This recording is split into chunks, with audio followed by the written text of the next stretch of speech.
Sir ఇప్పుడు మీకు ఎన్నికల ముందు ఇచ్చిన హామీకి అధికారం వచ్చిన ఈ 16 నెలల కాలంకి ఎంతవరకు అమలైంది ఇచ్చిన ఏం కాదు అమలు ఎంతవరకు అది స్టార్టే చేయలేదంట. ఏ హామీ అమలు కాలేదు. ఒక్క హామీ ఎన్నికల్లో ఇచ్చిన హామీ ఒక్కటి అమలు కాలేదు ఇంతవరకు 16 నెలల్లో.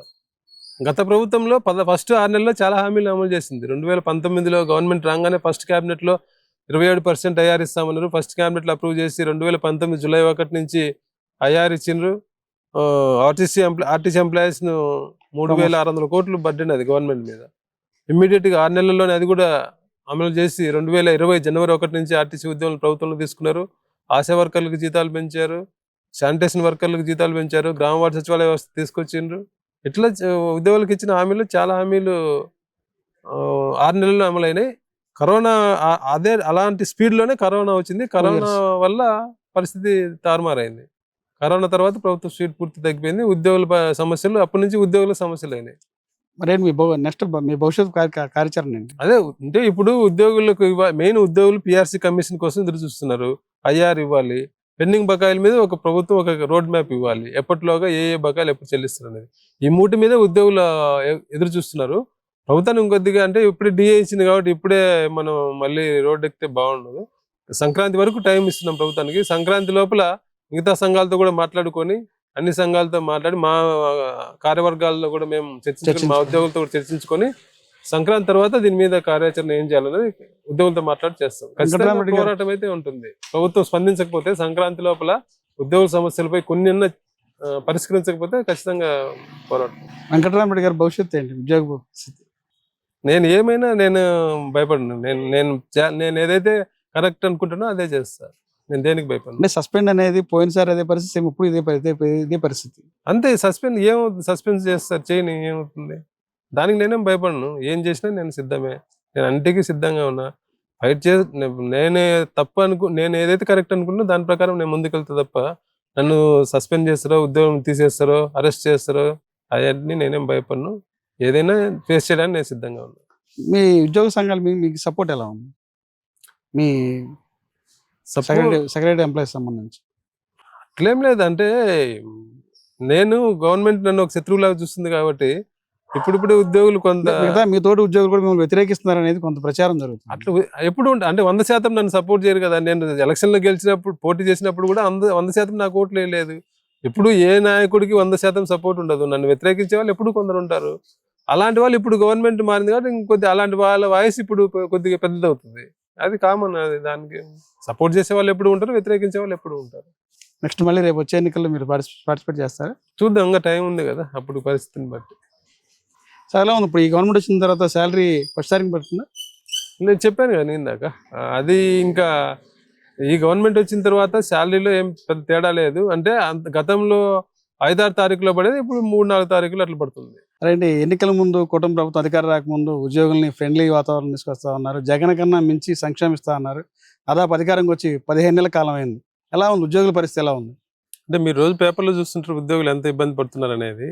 ఎన్నికల టైంలో చాలా చెప్పారు. గత ప్రభుత్వం ఉద్యోగులను ఇబ్బంది పెట్టింది, ఉద్యోగులకు అనుకూలమైన పని వాతావరణం కల్పిస్తాం, గౌరవప్రదంగా చూసుకుంటామని చెప్పారు. దాంతోపాటు ఎన్నికల మేనిఫెస్టోలో ఉద్యోగులకు చాలా హామీలు ఇచ్చారు. ఈ 16 నెలలు అయింది ప్రభుత్వం, కొత్త ప్రభుత్వం ఏర్పడి 16 నెలలు అయింది.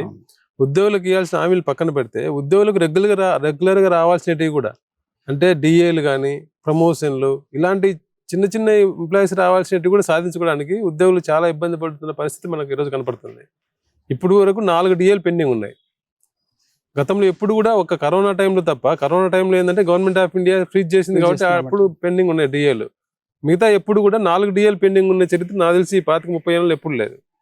4 డిఏలు పెండింగ్ ఉన్నప్పటికీ ప్రభుత్వం మొన్న ఏదో దీపావళికి ముందు, దీపావళి గుడ్ న్యూస్ అని చెప్పారు అని చెప్పి దీపావళి ముందు 4 డిఏలు పెండింగ్ ఉంటే ఆయనకి ఆయన చెప్పాలని చంద్రబాబు సీఎం గారు చెప్పాలనే ఉద్దేశంతో మీ అందరితో పిలిపించి ఆయన అనౌన్స్ చేశారని చెప్పారు.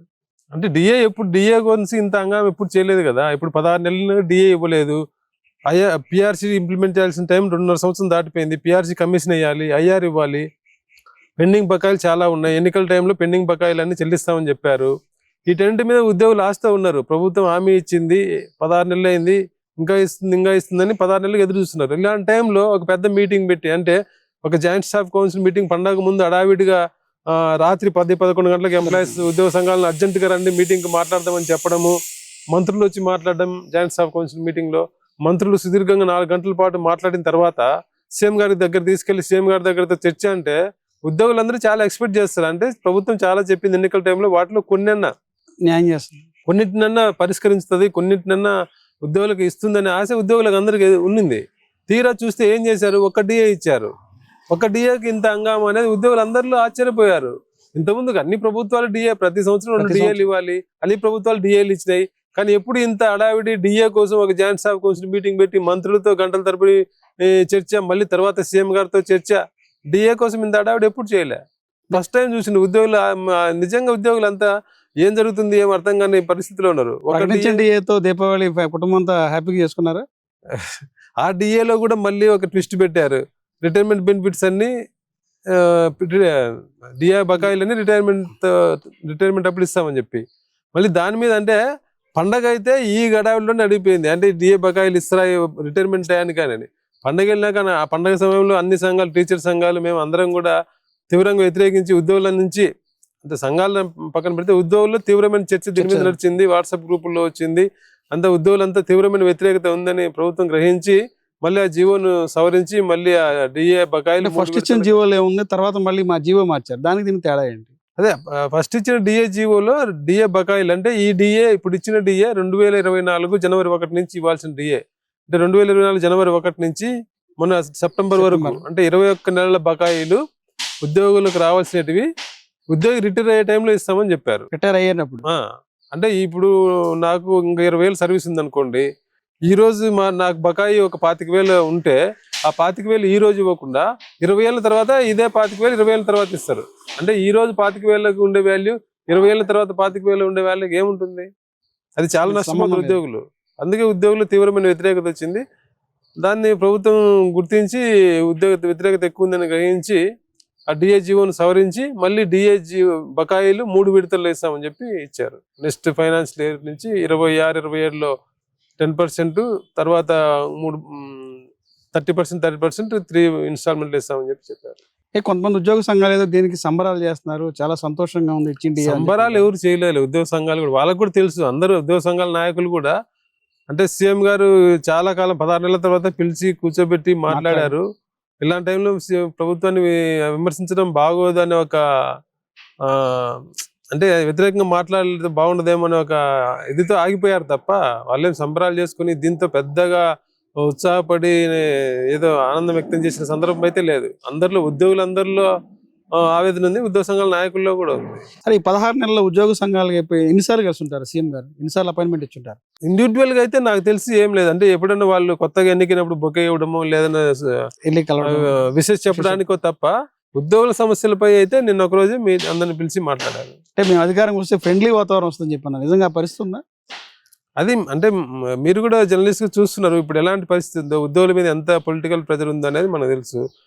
డైరెక్ట్ గా పై స్థాయిలో ఉండే వాళ్ళే పలానా పార్టీ వాళ్ళకు పనులు చేయొద్దనే పరిస్థితి ఉంది. మా పార్టీ వాళ్ళు వచ్చి కూర్చోబెట్టి టీ ఇచ్చి పని చేయాలని ఉద్యోగులు అంటున్నారు. మంత్రి గారు చెప్పారు. ఏ చిన్న ట్రాన్స్ఫర్ అయినా కూడా ఏదైనా ఒక ఉద్యోగి ట్రాన్స్ఫర్ ఒక దగ్గరికి వెళ్తే అక్కడ లోకల్ ఎమ్మెల్యే గానీ వాళ్ళు ఒప్పుకుంటేనే జాయిన్ అయ్యే పరిస్థితి ఉంది. ఎమ్మెల్యే లెటర్ రాస్తున్నారు, పలానా పార్టీ వ్యక్తి కానీ ట్రాన్స్ఫర్ చేయని ఉద్యోగుల మీద లెటర్లు రాస్తున్నారు. అలా రాస్తే పార్టీకి సంబంధించిన ఉండదంటారు. ఆ పార్టీకి కట్టుబడి పనిచేయాలి చెప్తున్నా. అట్లా ఆ రకంగా ఉంది. ఇప్పుడు ఏదైనా పొలిటికల్ ప్రెజర్ అయితే చాలా ఉంది ఇప్పుడు ఉద్యోగుల మీద. అది ఉద్యోగులు అందరికీ తెలుసు.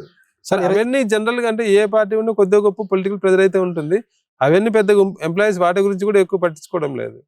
కాకపోతే ఉద్యోగులకు రావాల్సినవి మేము కష్టపడుతున్నా, ఎంత ప్రెజర్ ఉన్నా దాన్ని తట్టుకొని పనిచేస్తున్నప్పుడు మాకు లెజిటిమేట్ గా రావాల్సినవి ఇవ్వకపోతే అదే బాధ ఉద్యోగులు. సార్, గతంలో జగన్మోహన్ ఉన్న ప్రభుత్వంలో ఉన్నప్పుడు ఉద్యోగుల పరిస్థితి ఏంటి, ఇప్పుడున్న పరిస్థితి, ఇప్పుడు కూటమి ప్రభుత్వం పరిస్థితి ఏంటి, అప్పటికిప్పుడు ఎలా ఉంది? అప్పుడు ఏదైనా ప్రశ్నిస్తే అక్రమ కేసులు బనాయించేవాళ్ళు, ఉద్యోగికి మాట్లాడే స్వతంత్రం లేదని చెప్పి అప్పుడు ఉద్యోగులు చాలా మంది చెప్పుకొచ్చారు. ఇప్పుడు లేదు కదా. అప్పుడు కంటే ఇప్పుడే దారుణంగా ఉంది పరిస్థితి. ఇప్పుడు ఇంకా దారుణంగా ఉంది. చెప్తున్నా కదా, అదే ఇప్పుడు నేను మీటింగ్కి రాకుండా నన్ను అడ్డుకున్నారు, పోలీసులు పెట్టి అడ్డుకున్నారు మాట్లాడతానని.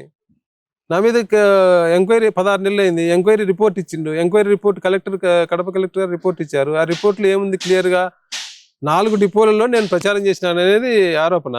24 ఎన్నికల్లో మీ మీద ప్రచారం 4 డిపో మేనేజర్లు క్లియర్ గా ఇచ్చారు. ఎలక్షన్ ప్రచారం, ఈ డిపోలో ఎలక్షన్ ప్రచారం చేయలేదని చాలా క్లియర్ గా ఇచ్చారు. కలెక్టర్ గారు అటాచ్ చేసిన రిపోర్ట్లోనే వాళ్ళ నలుగురు డిపో మేనేజర్ రిపోర్ట్ ఉన్నాయి.